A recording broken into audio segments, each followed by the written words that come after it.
యేసుక్రీస్తు ప్రభు ఒక మాట చెప్పాడు. ఏమన్నా తెలుసా? లూకాసు వార్త 6వ అధ్యాయం చూడండి. ఒక మాట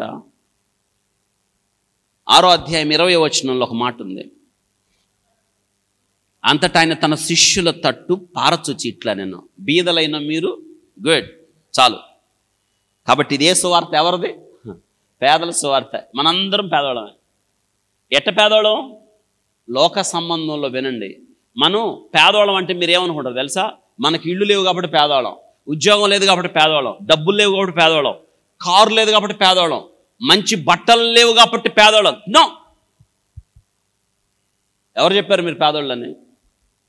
కానే కాదు, మీరు ధనవంతులు, క్రీస్తులో ధనవంతులు. అంటే ఏంటో తెలుసా?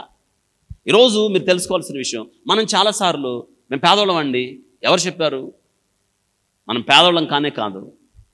ఈరోజు మీరు చాలా మంచి స్థితిలో ఉన్నారు. ఆయన పాదాల దగ్గర కూర్చున్నారు.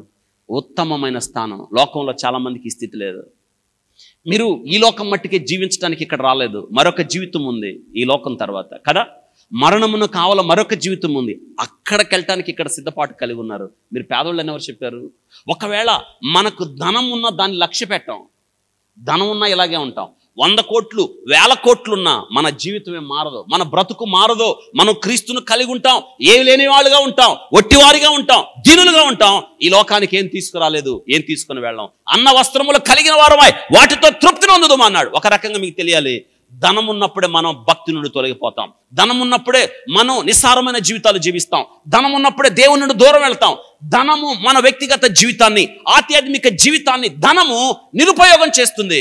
ముళ్ళు వలె మనల్ని అణిచివేస్తుంది. అందుకే ప్రభు చెప్పాడు, ధనవంతులు ధన్యులు అనలా. ఎందుకో తెలుసా? తిన్నగా ఉండేది మనమే. మీరు ఎప్పుడైనా చూడండి, ధనవంతుల జీవితాలు రకరకాలుగా మారుతూ ఉంటాయి, విచిత్రంగా మారుతూ ఉంటాయి. మీరు నమ్మినా నమ్మకపోయినా మనలో ధనం పెరుగుతూ ఉంటే తెలియని అహం, తెలియని గర్వం లోన పెరుగుతూ ఉంటుంది. ధనవంతుడికి ఎప్పుడైనా చూడండి, కళ్ళు ఎక్కడ ఉండవు, కళ్ళు నెత్తికి ఎక్కుతాయి. ఇది ప్రాక్టికల్ లైఫ్లో మీరు చూడండి. అందుకే ప్రభు అన్నాడు, వద్దులే, నీకు ఏ రోజుకి ఏది కావాలో నువ్వు అట్ట బ్రతుకు, ఈ జీవితం అలా నడిపించు, నా దగ్గరికి వచ్చాయి. సింపుల్. మీరు ఆలోచించండి. అనేక మంది ధనంలో వారు జీవితాన్ని నాశనం చేసుకున్నారు.